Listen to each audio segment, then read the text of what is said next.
ShaDay checking in here from Facing the Crowd in Joliet, Illinois, once again with Sam and Lucas of Paradise Fears. How awesome is that?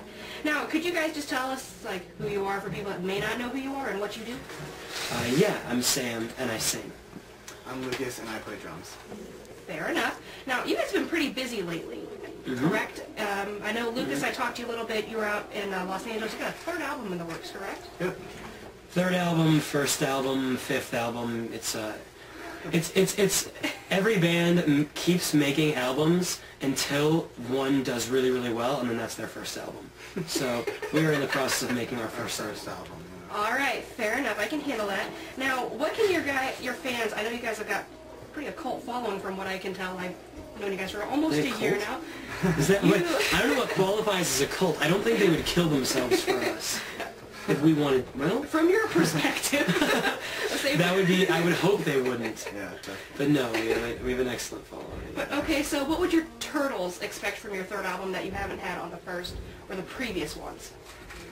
We're introducing a lot more kind of experimental musical elements. We started dabbling a lot more in the spoken word kind of like, I want to call it sing talk because that's like what Kesha does, but it's very much. It's really just rap. It's like rap. It's just dirty rap. It's just dirty rap music thrown into the middle of alternative rock songs. The songs, there's a lot more to them. There's a lot more depth, both lyrically and kind of instrumentally. We spent a lot more time developing them. So, and yeah, I mean, the instrumentation is like almost entirely different. It's super orchestral. It's theatrical. The dynamic highs and lows are like just, I mean, they're light years away from what our last record was. Well, that's very cool. Now, go ahead. Sorry. Oh no, it's okay. I was saying, I was saying, and then I was going to say it doesn't. It's an alternative rock album and not a pop punk album. Fair enough. Now, I know you guys have had a number of covers, and I will go ahead and quote you. Your YouTube channel blowing up with every cover. Yeah. How many times do you have, or how often do you have someone come up and say that's how they found out about you? It's not as often as touring. Covers do great things for our internet following, but as far as tweets and stuff, we get those pretty frequently. Yeah. But a lot of times those are like international. So we have like a large international following because of it, because YouTube is, an international medium. But at shows, very rarely. Very rarely. Yeah. All right. So now, how do you pick the songs that you cover?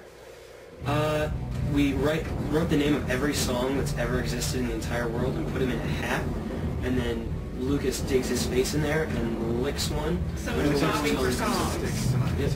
No, we pick whatever songs are kind of. We like to pick songs that either are our favorite and are relevant to us, or are relevant to the overall like discussion of music. Whether that's a song that's doing really well at Top 40 Radio, whether that's a song that was just written by someone who, like a really popular music writer. We try to do the songs that people are talking about.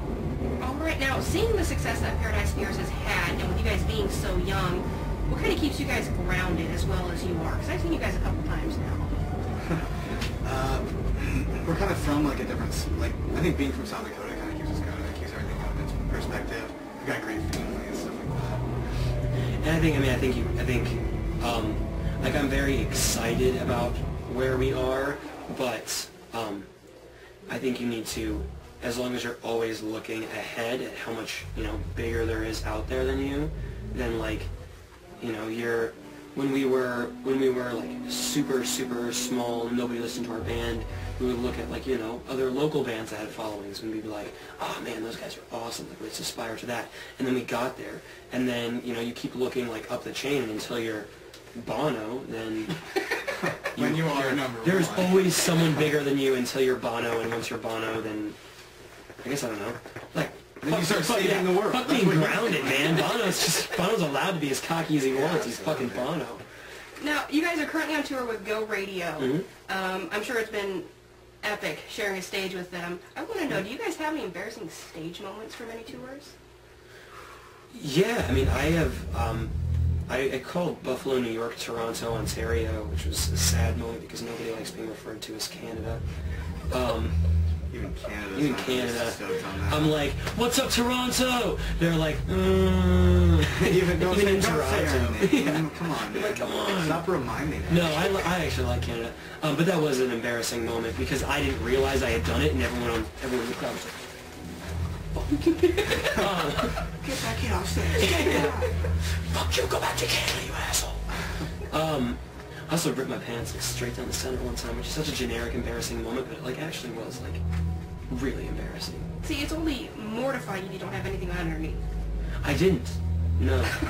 Actually, he wasn't even wearing pants. Is the funny part. My large, and my package just flopping around, and yeah, I mean there were some funny pictures. And there's a lawsuit. Yep. Yeah. I So, don't think it was illegal. Wait, am I not allowed to dance on a stage in a club? depending on the ages of the girls that are in your crowd.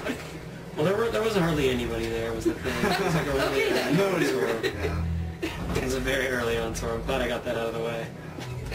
Make sure all his pants are sturdy now. Mhm. We go through and check them all every day. So you just carry like a bag of patches just in case. Yep. I've got them already. I've learned how to sew because of that. So I'm gonna call you Susie Homemaker. I'm gonna call you Patches. Wow, that's like, you're quick with those nicknames. Does that happen?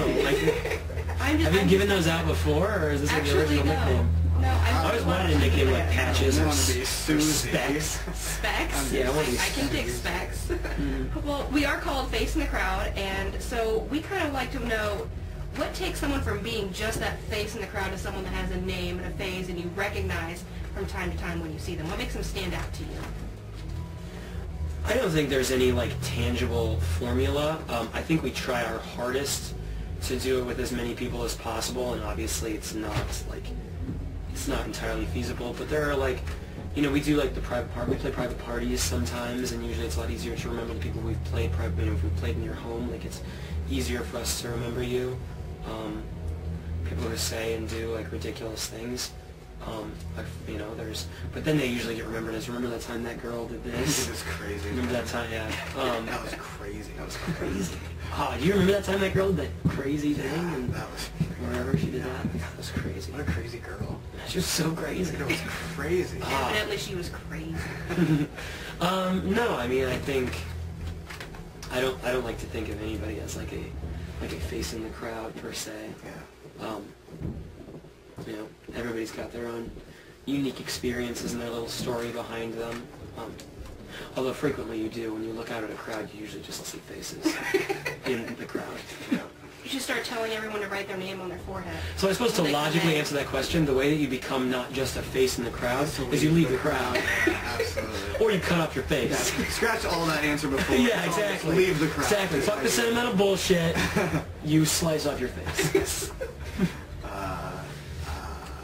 Well, on that note, I do have a kind of sentimental question, I guess. Now, if there's something that you could let all of your fans know, or just anyone in general know about you guys as individuals or as a group, what would that be?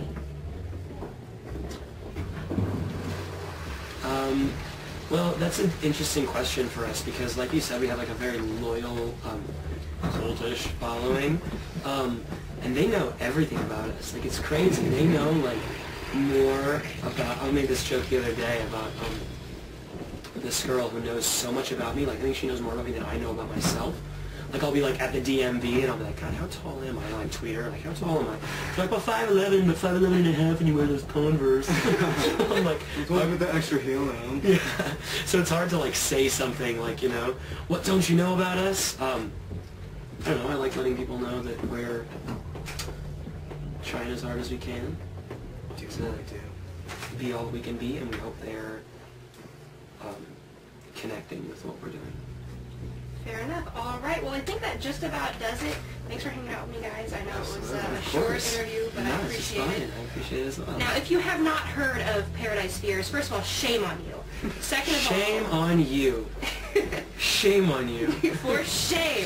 Fix it right now. Go to, where can they find you? The internet.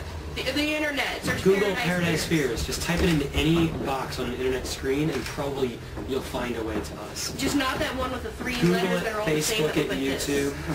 That probably wouldn't go very well. So Which one? The one that have the 3 boxes. No, with you'll the find letters Paradise Fears like that. porn for sure. Oh, definitely. We have a lot of porn on there. ParadisefearsXXX.com. I'm not included in that. That's a thing. We just need to. We need to This punch couch is, though. This couch was earlier, no? That was before I got here. But anyway, thanks for hanging out with me, Of guys. course. And Thank you thank so you much. guys for tuning in to Face in the Crowd. See you, Face in the This is Crowd. Kayla ShaDay. Hey, head on over to a new tab. It's called Pop Quiz. You're going to see one of these guys over there, all right? Everybody's screaming.